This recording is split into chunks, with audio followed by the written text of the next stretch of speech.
The construction site was buzzing with noise, metal clanging, cement mixing, and shouts echoing against half-built walls.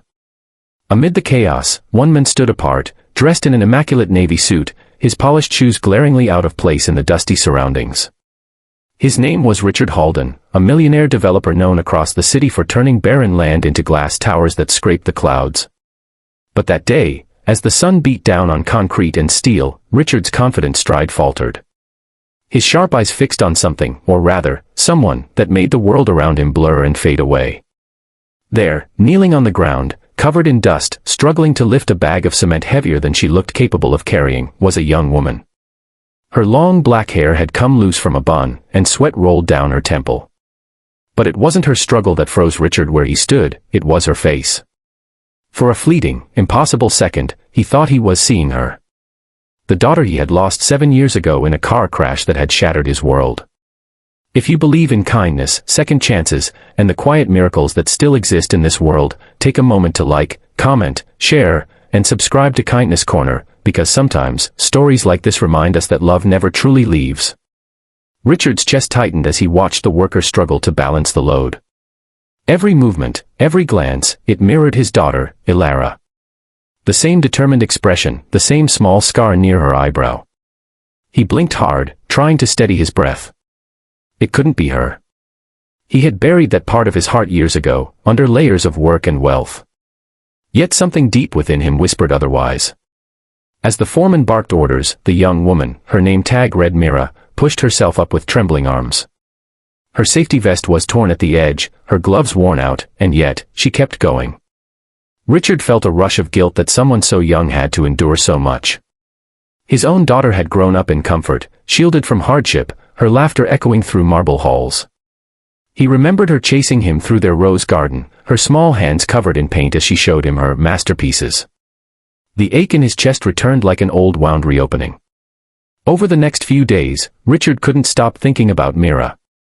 He found himself visiting the construction site more often, under the pretext of inspecting progress. He watched her work tirelessly, carrying bricks, mixing concrete, helping others with quiet determination. There was something about her that drew him in, not just the resemblance, but the strength in her silence. She never complained, never rested longer than she should, and whenever someone dropped their tools or spilled materials, she was the first to help, smiling softly as if life hadn't been cruel to her. One afternoon, a sudden storm rolled over the city. Most workers ran for cover, but Mira stayed behind, trying to protect the supplies from getting ruined. Richard, watching from his car, felt an unfamiliar panic. He rushed toward her through the rain, his shoes sinking into the muddy ground. When he reached her, she was already soaked, her hair plastered against her face, struggling to drag a tarp over the equipment. Without thinking, he grabbed one end and helped her secure it. When their eyes met, the world seemed to pause again. He saw it clearly this time, the same ocean blue eyes his daughter once had, the same spark of quiet courage.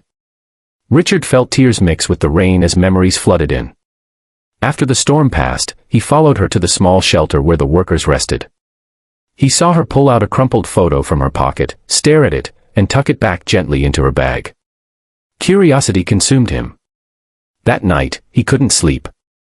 He ordered his assistant to find out everything about Mira. What he discovered the next morning shook him even more. Mira was 23, the same age Ilara would have been. She had grown up in a foster home after being found wandering near a crashed car in the mountains when she was 16. She had no memory of her past, no known relatives, no records before that accident.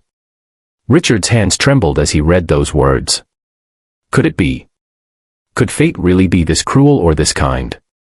The next day, he called her into his office at the site. She entered hesitantly, her clothes clean but modest, her expression wary. Richard could barely find his voice. He asked her about the accident, about her life before it, but she shook her head. She remembered nothing except waking up in a hospital, terrified and alone.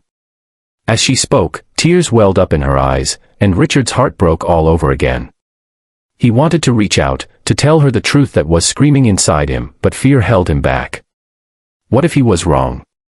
What if his hope was only grief disguised as faith? Days turned into weeks, and he quietly arranged for a DNA test, unable to resist the possibility. The results came on a gray morning that felt heavy with anticipation. His hands trembled as he opened the envelope. His heart skipped a beat when he saw the words, 99.9% match. Mira was his daughter. His Ilara. Alive. Richard broke down for the first time in years. All the walls he had built around his heart crumbled. He rushed to the site, searching for her. When he finally found Mira, she was carrying a tray of tea for the workers. Seeing his tears, she panicked, thinking she had done something wrong. But then, he whispered the truth, his voice shaking. He told her who she was, showed her the proof, the photos, the memories. Mira froze, disbelief flooding her face. And then, as the realization sank in, tears streamed down her cheeks. She fell into his arms, sobbing uncontrollably, and for the first time in years, Richard held his daughter, the one he thought he had lost forever. The reunion was quiet yet powerful. The workers nearby watched in silence, unaware of the full story but sensing something sacred had happened. Mira couldn't remember her past, but she could feel the love in her father's embrace, a love she had been searching for her entire life. Over time, she moved into his home, and together they began to rebuild not just their memories, but their bond. Richard sold off one of his biggest projects soon after, using the money to establish a foundation for orphan children. He named it the Ilara Hope Fund, not just to honor the daughter he lost, but the miracle he found again. Mira, now at his side, helped run it, ensuring that no child would ever have to grow up feeling unwanted or forgotten. If this story touched your heart, please don't forget to like, share, and subscribe to Kindness Corner, where stories of hope, love, and second chances remind us that miracles are still possible.